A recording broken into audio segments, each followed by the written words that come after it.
We have returned, and more awkward jump cuts. And you're going back the way you came. Yes, yes I am.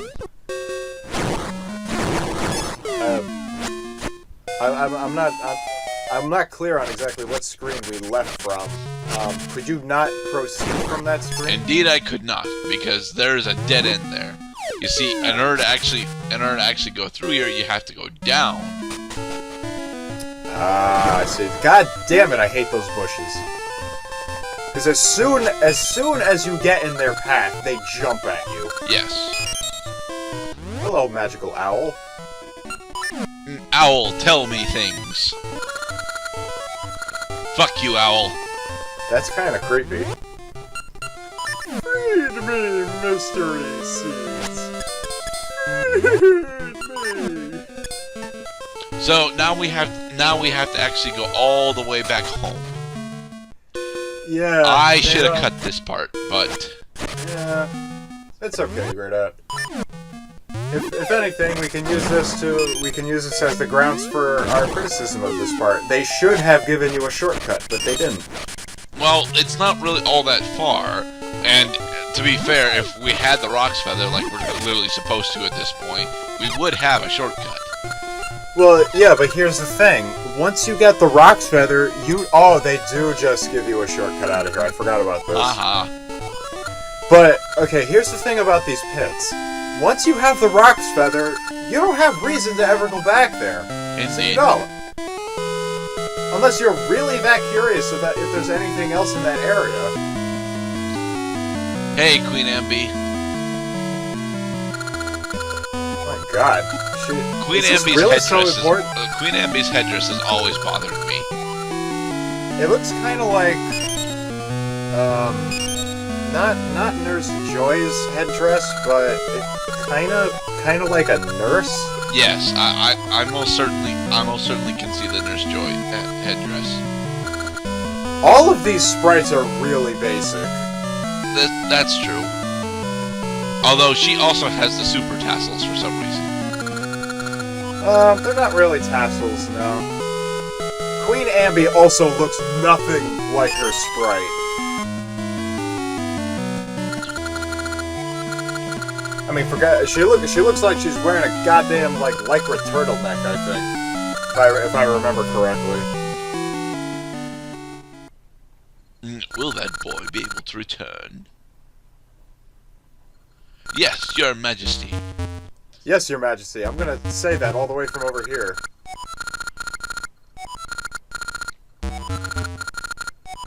Now, we learn later that Veron is actually weak to mystery seeds because the unpleasant sight and smell, and also because they put people to sleep. And while people are asleep, Veron loses control over them. Yeah, it is. I believe that is your only clue that the mystery seeds are Varan's weakness for the first time you fight her. It's so early in the game. How the fuck is anybody supposed to remember that? Well, we're gonna fight her in 3 dungeons, so.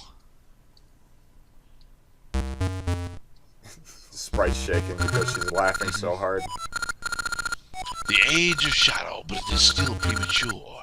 We will fall back to the Black Tower, and then Gerdap will stop scrolling through the text so damn fast.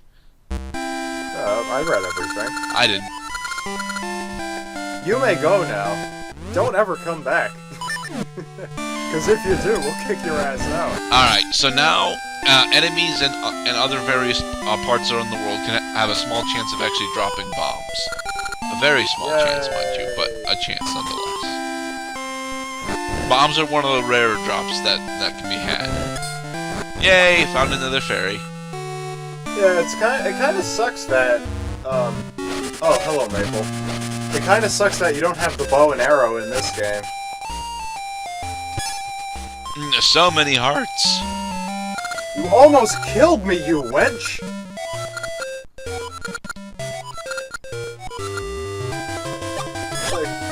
Yeah, fancy seeing you here. Didn't we do this already? Yes, and that time I actually won.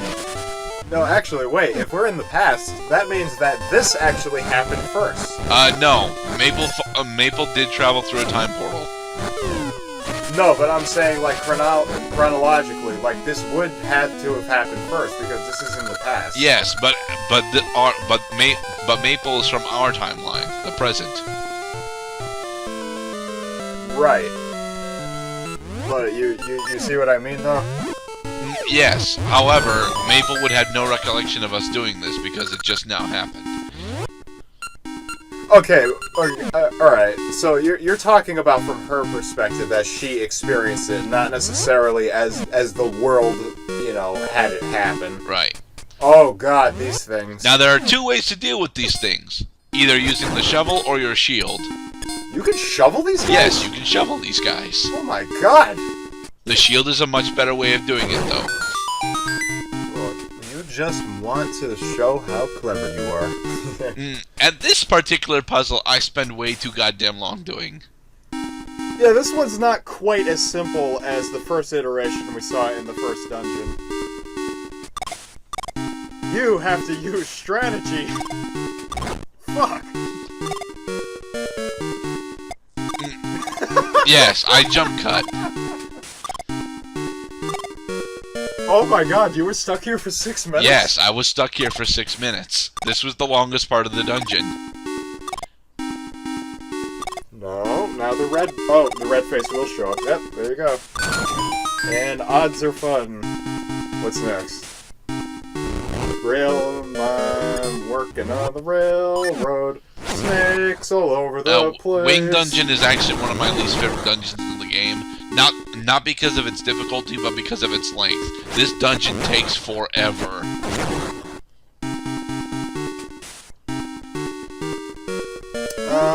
It's not as long as some of the later dungeons, I'll admit, but it feels longer. I mean, in comparison to the first one, the first dungeon is laughably easy compared to this. Like, this is actually some pretty convoluted shit going on. You have to remember where you haven't gone. It's more of a maze than the first dungeon. There's bomb walls. Bomb walls. Yep. I never really cared for bomb walls. I think there's a bomb wall that's right there. And do I get it here? Yes, I do. Okay. Yeah, you caught it. If you hold your sword out and you stab the wall. Whoa! That mechanic has not been explained to us yet, and it does get explained to us later. But you could have just done it. That's why I'm explaining it now. But it's not part of the plot until much later. Well, you could have just done it. Yes. and thanks to my previous experience with Zelda, I will end up doing that anyway. So. Yeah. I kind of like the music for this dungeon. It's simple. It's kind of like, now that I think about it, it reminds me of a bird flapping its wings. Because, when a bird flaps its wings, like, it only flaps for so long, and then it just kind of coasts. Yep. The coasting is the silence, and the flapping is the actual music.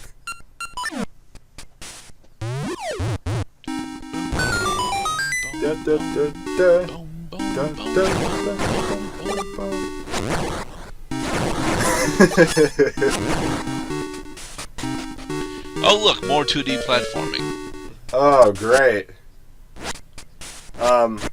These rooms, these 2D platforming sections are actually non-existent on the map. This is true. But then again, they weren't existent in Zelda 1 either. No. If anything, this is a throwback to Zelda 2. Yes, it's a throwback to Zelda 2, but these rooms were not here in Zelda 1. Yeah. These are called transitional rooms. Link's Awakening introduced those types of rooms as... Oh god, you almost got trapped on the chest. I don't think you can actually get trapped on the chest. Yeah, I don't think you... it's never happened to me. I have no idea. So, the Oracle of Ages and Seasons, I would describe them as basically the sequel to Link's Awakening, because the gameplay mechanics are basically the same, except for a few upgrades.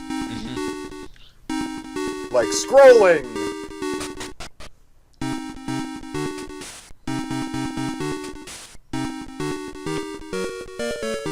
Oh god, all these pits.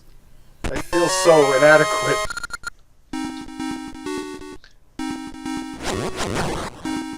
Alright. Now we've been successfully introduced to the blue and red variations of the moblins. Red moblins are weaker than blue moblins because of racism, and blue moblins tend to actually have weapons alongside them, although not always. It is kind of weird that they use that red and blue color scheme, especially because Oracle of Ages and Seasons, the games themselves, also use this color scheme, yet for some reason blue is more powerful than red. And that trope follows for all of the enemy varieties that use those colors. Yep, especially when it comes to the Iron Knuckles. Oh look, it's actually a bird! It's a flying beastie, sure, but I would not call him a bird. It's a rather grotesque creature. I wouldn't call him grotesque either, honestly. I would like a plushie of him. Yeah, a plushie of him would be pretty cute. He's got a big fucking mouth, and he's got those two little fangings sticking out. Now, I don't know if you're supposed to use bombs for this fight or not, so I just end up using the sword. There's no way you could time bombs for this fight. Oh, you could time bombs for this fight, most certainly. You could, but if you try to do that, you're wasting your time. Another new game mechanic. You can fall into those pits and fall into a room below the boss room. Oh, you mean like this?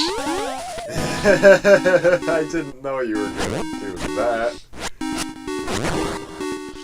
Alright, new to this game is bubbles that you can't actually interact with.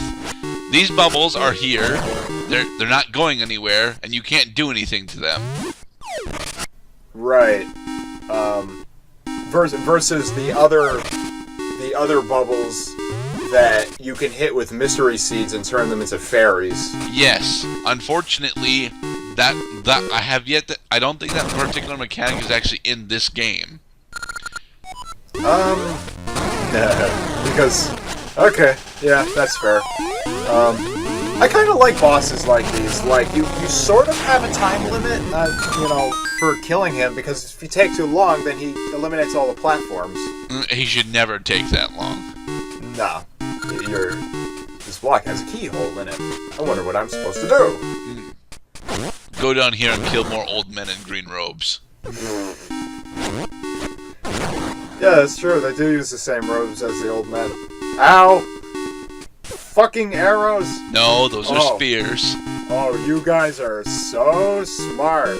I can't cross the pit, so you can attack me freely. But you can throw bombs at them. Except, they don't even try to reward you with even just a rupee drop or something. Like, because, you can kill them if you're clever. Crumbly platforms? Yes, crumbly platforms. If I had mystery seeds, the owl would actually spell out the solution for me, but I don't have any mystery seeds on me. Oh yeah, oh yeah, because you gave them all to Queen Ambi. Yep. This is a dead end if you don't pick up the Rock's Feather, so you have to pick up the Rock's Feather here. Very clever game. Very clever. It's actually not a dead end. If you really got stuck here, you could just let that dude kill you. Although I don't know who the hell would ever not think to walk right. 30 rupees. That's nice. You cannot make this jump. I refuse to believe you can make that jump. What's over there? Nothing. It's nothing. The Rock's Feather is also the second consecutive dungeon item that you did not procure from a chest. I gave up trying to clear it. Anyway, on to the next part.